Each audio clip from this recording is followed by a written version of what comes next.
बोलो वृंदावन बिहारी लाल की जय हो। एक देवराज नाम का ब्राह्मण था।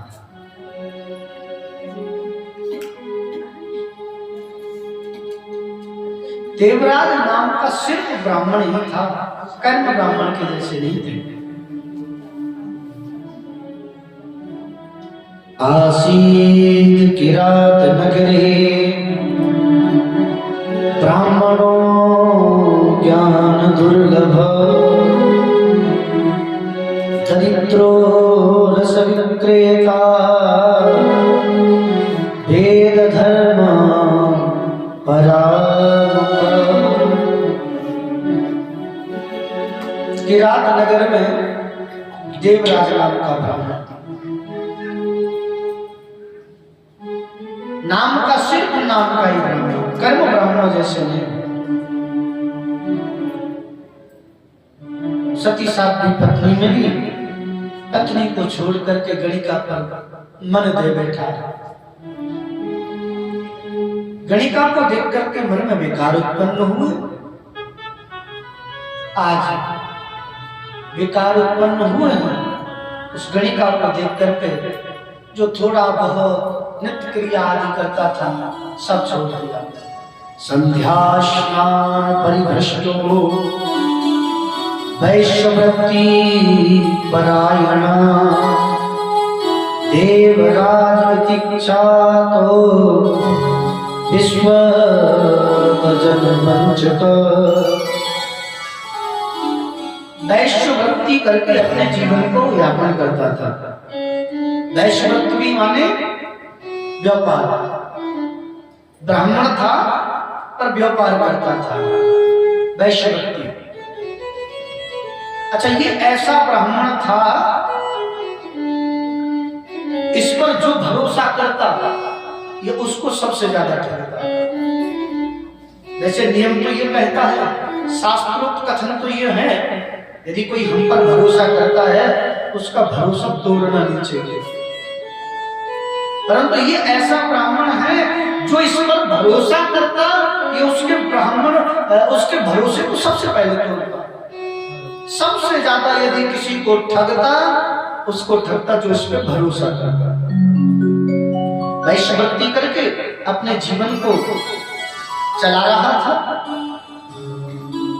एक दिन नगर भ्रमण करने के लिए गया, धर्म विमुख ये व्यक्ति सती साध्वी पत्नी से लड़ झगड़ करके नगर भ्रमण में चला गया।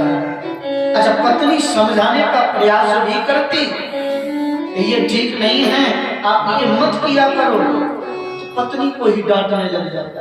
तू मुझे शिक्षा दे रही है, पत्नी को डांटने लग जाता।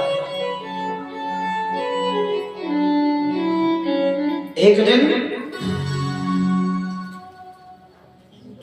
वैश्यां शोभावतीं नाम दृष्ट्वा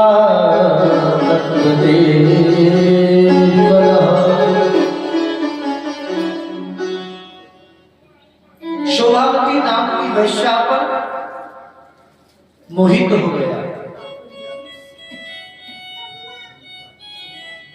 मन में विकार उत्पन्न हुए।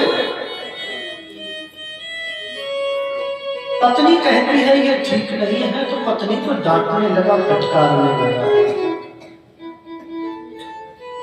एक दिन तो महाराज हद ही हो गए। ध्यायतो विषयान् पुंसा साग्रस्ते पूषजायते संगतः खण्ड जायते कामात् क्रोधो विजायते। जैसा मन में चिंतन करोगे वैसे ही तुम्हारे दिमाग में ख्याल आएंगे। जैसा बार बार चिंतन करोगे, ऐसा ही मन, ऐसी ही भक्ति बनती चली जाएगी। जैसा बार बार ध्यान करोगे वही तुम्हारी भक्ति बन जाएगी।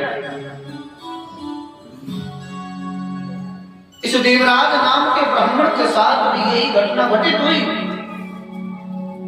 दिन रात प्रतिपल एक ही बात सोचता कि ये शोभावती कैसे भी मुझे प्राप्त हो।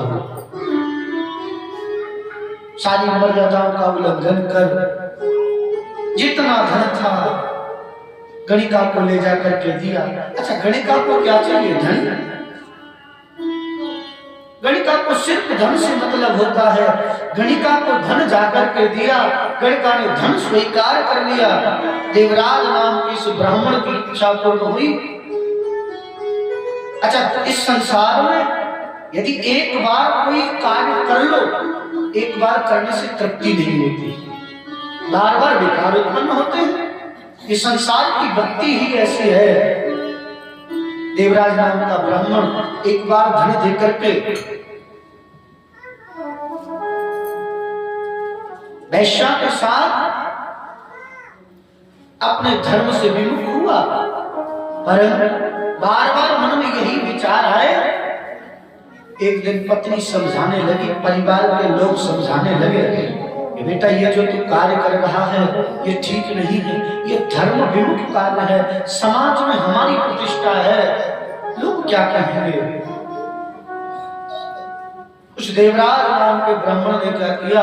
अपनी पत्नी, मां और पिता का वध ही कर दिया। तो तुम हमें शिक्षा दे रहे हो। जो धर्म पत्नी थी, धर्म परायणा थी, उस पत्नी का वध कर दिया। अकेला गणिका को साथ में लेकर के आया और घर में रहने लगा। गणिका को लाकर के घर में रहने लगा। एक दिन गणिकाओं के मन में विचार आया, इसके पास जितना धन है सब धन इकट्ठा किया, गणिका धन लेकर के चली गई। एक अवस्था होती है इंद्रिय शिथिल हुई, तब मन में विचार आया, हूं तो ब्राह्मण, कर्म ब्राह्मण के लिए किए, मैं अपने धर्म से विमुख हुआ हूं, क्या करूं? मेरे कर्मों का फल तो मुझे भोगना ही पड़ेगा। कुछ उस नगर से, किरात नगर से लोग तीर्थाटन करने के लिए जा रहे थे। तीर्थाटन करने के लिए जा रहे, मन में विचार आया, क्यों ना इनके साथ चलूं, कुछ तीर्थाटन कर लूं। विचार तो मन बहुत उत्कृष्ट था, पर बोला नहीं नहीं, फिर कभी कर लेंगे। मन में विचार आना और विचार से विमुख हो जाना, ये समझ लेना भैया, हमने जो अपराध किया है वह अपराध बहुत अधिक है, हमें तीर्थाटन करने नहीं दे रहे। एक दिन किसी काम से कहीं जा रहा था, प्रयागराज के समीप में झूसी पड़ता है। झूसी सुनाया आपने? प्रयागराज के पास झूसी।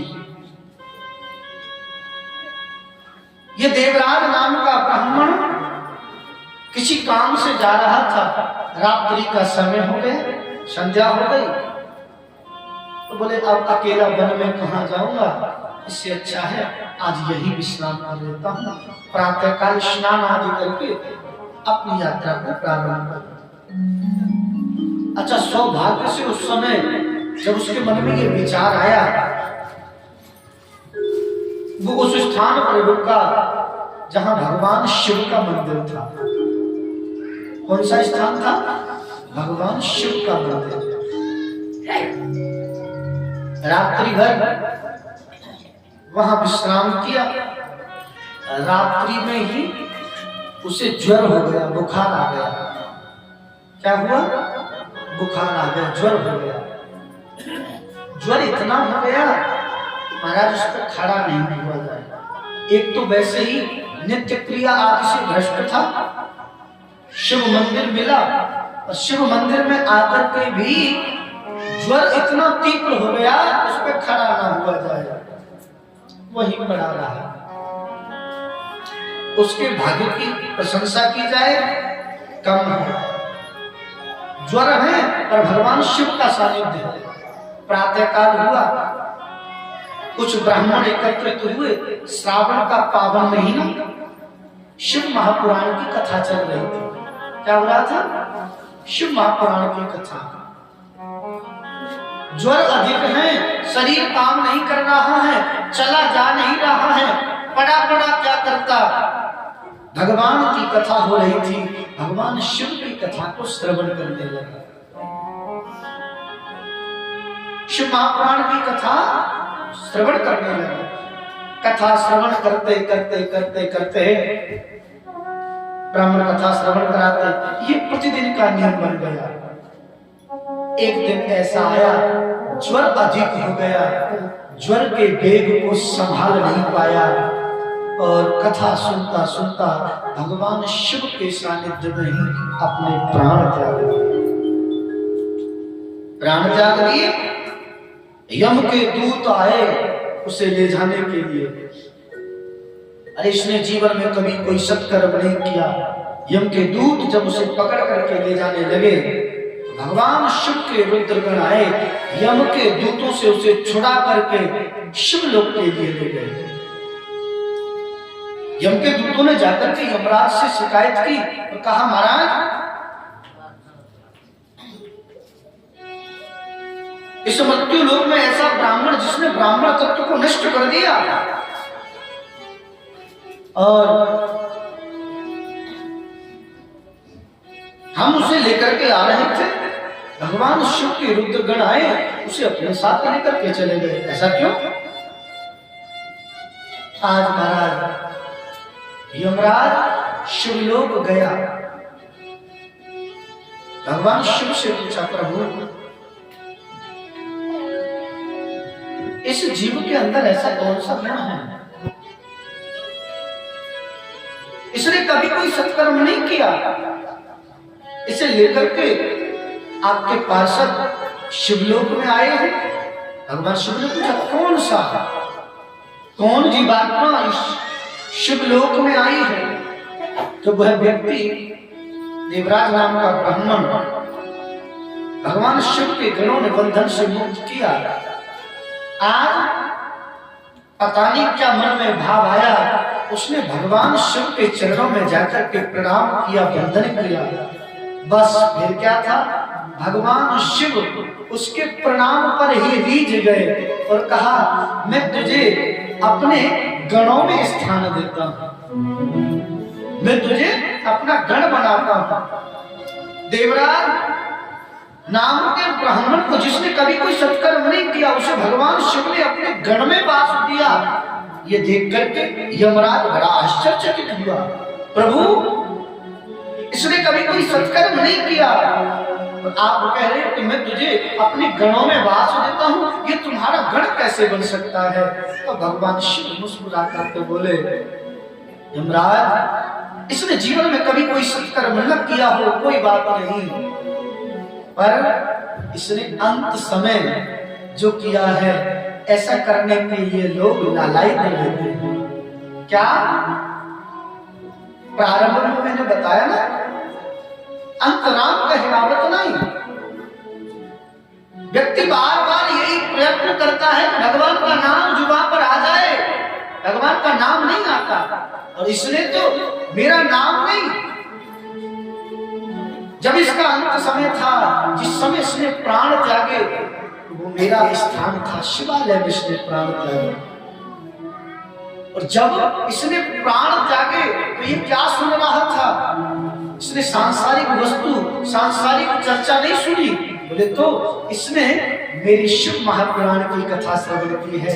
अब बताओ, जिसने शिव महापुराण की कथा श्रवण कर, जिसने शिवालय में आकर के अपने प्राणों को त्यागा है, फिर वो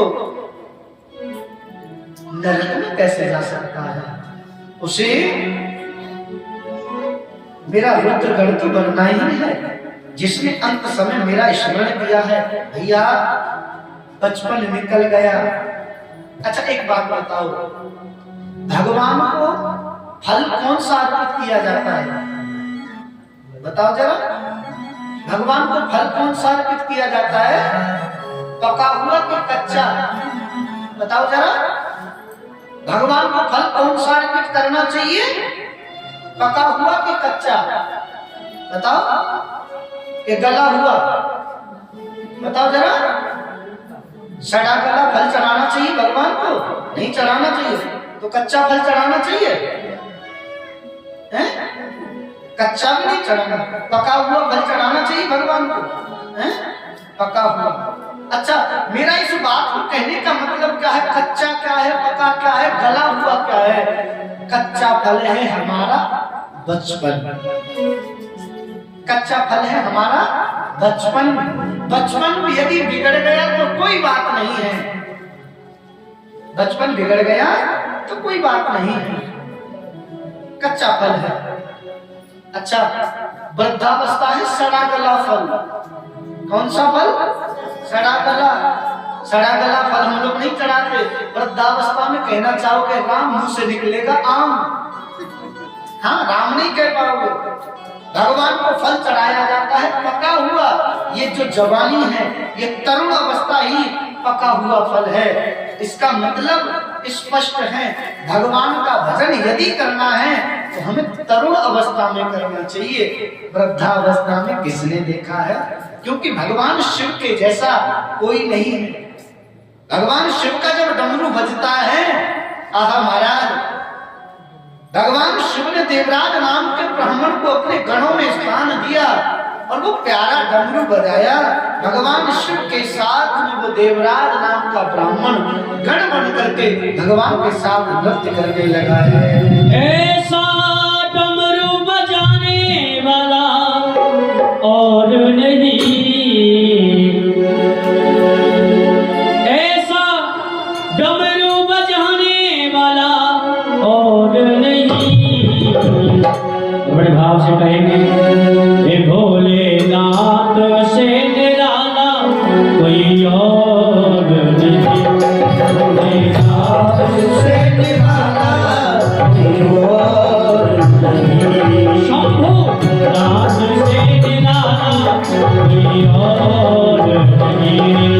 शंभू नाथ से निराला कोई और नहीं। ओ ऐसा डमरू बजाने वाला और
ज्योति जलाने वाला और नहीं। भोलेनाथ से निराला कोई और नहीं।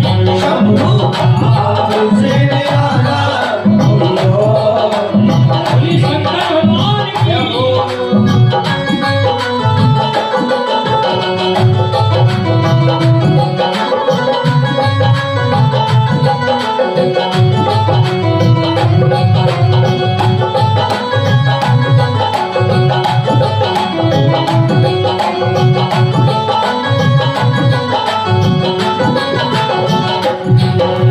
तुमने जग का कष्ट मिटाया, मुझको स्वामी जो विसराया। मुझको स्वामी क्यों विसराया, मुझको स्वामी क्यों विसराया। तुमने जग का कष्ट मिटाया, मुझको स्वामी जो विसराया।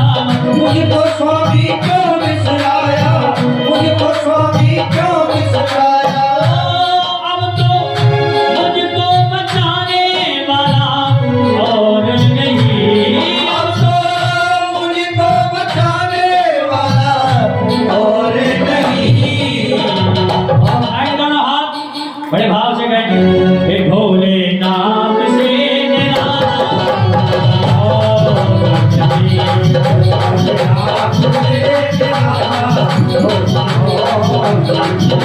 हे शंभु नाथ से निराला कोई और नहीं। भोलेनाथ से निराला कोई और